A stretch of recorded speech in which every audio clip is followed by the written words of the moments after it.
নমস্কার বন্ধুরা, আমার কুকিং চ্যানেলে আবারও সবাইকে স্বাগত। আজ আমি আপনাদের বানিয়ে দেখাবো একদম নরম নরম ফুলকো ফুলকো লুচি, যেটা মুখে দিলেই একদম মিলিয়ে যাবে। আর তার সঙ্গে থাকবে একদম নিরামিষভাবে দারুণ স্বাদের ছোলার ডালের রেসিপি। এইভাবে আপনারা যদি লুচি বানান তাহলে একদম নরম তুলতুলে হবে। নরম তুলতুলে লুচি বানানোর জন্য প্রথমে ময়দাটা খুব ভালো করে মেখে নিতে হবে। আমি এখানে 1.5 কিলো ময়দা নিয়েছি। ওর মধ্যে দিয়ে দেব স্বাদ মতো লবণ, আর দেব অল্প একটু চিনি। লুচি মিষ্টি মিষ্টি খেতে কিন্তু খুবই ভালো লাগে। আপনারা যদি চিনি না দিতে চান তাহলে এখানে দেবেন না। তারপরে 1.5 কিলো ময়দার জন্য আমি এখানে দিয়েছি 3 চামচের মতো তেল। তেলটা এখানে একদম বেশি করে দেব না, তাহলে লুচিগুলো একদম খাস্তা হয়ে যাবে। তারপর তেল, লবণ আর চিনি খুব ভালো করে ময়দার সঙ্গে মিশিয়ে নেব। সব উপকরণ ময়দার সঙ্গে খুব ভালো করে মিশিয়ে নিয়েছি। এরপর অল্প অল্প জল দিয়ে ময়দাটা খুব ভালো করে মেখে নেব। ময়দাটা একদম নরম করে মাখবো না, একটু শক্ত করেই মাখতে হবে।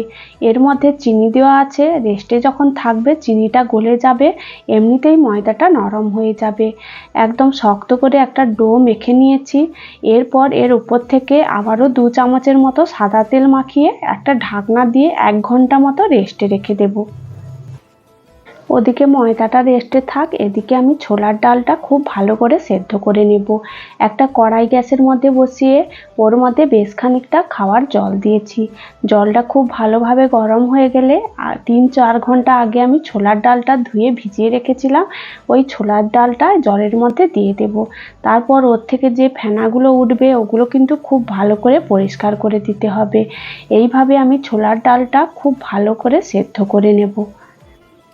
ছোলার ডালের মধ্যে যে ফেনাগুলো উঠছিল ওগুলো খুব ভালো করে তুলে পরিষ্কার করে দিয়েছি। তারপর এর মধ্যে অল্প একটু হলুদ দিয়ে একটা ঢাকনা দিয়ে একদম লো আঁচে 8 থেকে 10 মিনিট খুব ভালো করে ডালটা সেদ্ধ করে নেব। তারপর ঢাকনা খুলে ডালটা খুব ভালোভাবে সেদ্ধ হয়ে গেলে একটা হাতা দিয়ে ডালগুলো অল্প ভেঙে দেব। একদম ডালগুলো ভাঙবো না, অল্প অল্প করে ভেঙে দেব, তাহলে ডালগুলো খেতে কিন্তু খুবই ভালো লাগবে। হাতা দিয়ে ডালগুলো খুব ভালো করে আমি ভেঙে নিয়েছি। একদম ঘন হয়ে গেছে। এর মধ্যে আবারও কিছুটা উষ্ণ গরম জল দিয়ে দেব। ডালটা এমনিতেই ঠান্ডা হয়ে গেলে অনেকটাই ঘন হয়ে যাবে। জল দিয়ে খুব ভালোভাবে মিশিয়ে ডালটা নামিয়ে নেব। ডালটা নামিয়ে কড়াইটা ধুয়ে আবার পরিষ্কার করে গ্যাসের মধ্যে বসিয়ে দিয়েছি। ওর মধ্যে দিয়ে দেব 1 চামচ ঘি। ঘিটা খুব ভালোভাবে গরম হয়ে গেলে আগে থেকে কিছুটা নারকেল আমি একদম ছোট ছোট কুচি করে ধুয়ে পরিষ্কার করে রেখেছিলাম, ওই নারকেলটা ঘিয়ের মধ্যে দিয়ে 1 থেকে 2 মিনিট হালকা করে ভেজে নেব। একদম লাল লাল করে ভাজবো না, অল্প একটু ভেজে নেব। নারকেলটা হালকা করে ভেজে নিয়েছি। এর মধ্যে দিয়ে দেব কিছুটা কাজু বাদাম আর কিশমিশ, আমি আগে থেকে ছোট ছোট করে কুচি করে ধুয়ে পরিষ্কার করে রেখেছিলাম। কাজু বাদাম কিশমিশটা দিয়েও নারকেলের সঙ্গে 2 থেকে 3 মিনিট আবারও ভেজে নেব। সব কিছু একসঙ্গে ভাজা হয়ে গেলে তারপর নামিয়ে নেব। কাজু বাদাম কিশমিশ আর নারকেলটা খুব ভালো করে ভেজে নামিয়ে নিয়েছি। ওই কড়াইতে আবারও 2 চামচের মতো সর্ষের তেল দিয়ে দেব। তেলটা খুব ভালোভাবে গরম হলে ফোড়নে দিয়ে দেব একটা তেজপাতা, কয়েকটা শুকনো লঙ্কা, গোটা গরম মশলা আর গোটা জিরে। ফোড়নটা খুব ভালো করে ভেজে নেব। 1 থেকে 2 মিনিট ফোড়নটা খুব ভালোভাবে ভেজে নিয়েছি। ওর মধ্যে দিয়ে দেব কিছুটা থেতো করা আদা।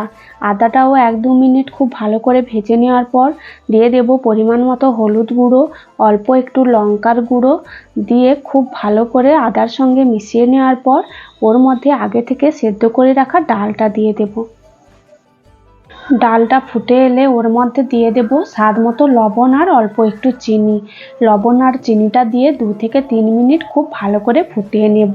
তারপর নামানোর কিছুক্ষণ আগে ভেজে রাখা নারকেল, কাজু, কিশমিশ দিয়ে দেব। অল্প একটু রেখে দেব উপর থেকে সাজানোর জন্য। আর দিয়ে দেব কিছুটা ভাজা জিরে আর গরম মশলা গুঁড়ো করে রেখেছিলাম, ওটা ছড়িয়ে 1 মিনিটের মতো ফুটিয়ে তারপর নামিয়ে নেব। নামিয়ে উপর থেকে আবারও কিছুটা নারকেল, কাজু, কিশমিশ আর ভাজা জিরের গুঁড়ো ছড়িয়ে তারপর পরিবেশন করুন গরম গরম ছোলার ডাল। এর সঙ্গে লুচি দিয়ে এই ছোলার ডালটা খেতে কিন্তু অপূর্ব লাগে। এইভাবে আপনারাও একবার নিরামিষ দিনে বানিয়ে নিতে পারেন, খেতে কিন্তু দুর্দান্ত হয়। ছোলার ডালটা তৈরি করা হয়ে গেছে। এরপর ময়দাটা যে মেখে রেখেছিলাম ওটা আবারও ঢাকনা খুলে 2 থেকে 3 মিনিট হাত দিয়ে খুব ভালো করে মেখে নেব। ময়দাটা খুব ভালোভাবে মাখা হয়ে গেলে ওর থেকে ছোট ছোট লুচির মতো লেচিগুলো কেটে নেব। সবগুলো লেচি কেটে আমি গোল গোল করে নিয়েছি। তারপর একটা চাকতি বেলনি নিয়ে ওর মধ্যে অল্প একটু তেল দিয়ে লেচিগুলো লুচির মতো এক এক করে বেলে নেব। একটু পাতলা করে বেলতে হবে, তাহলে লেচিগুলো একদম ফুলকো হবে আর নরম তুলতুলে হবে। এইভাবে আপনারাও একবার লুচি বানিয়ে দেখতে পারেন। লুচিগুলো একদম নরম তুলতুলে হয় আর মুখে দিলেই মিলিয়ে যায়। তারপর আমি কিছুটা তেল আগে থেকে কড়াইতে গরম হতে রেখে দিয়েছিলাম। তেলটা খুব ভালোভাবে গরম হয়ে গেছে। লুচি ভাজার সময় তেলটা আগে থেকে খুব ভালো করে গরম করে নিতে হবে, না হলে লুচি যদি অনেকক্ষণ ধরে ভাজা হয় সেই লুচি কিন্তু শক্ত হয়ে যায়।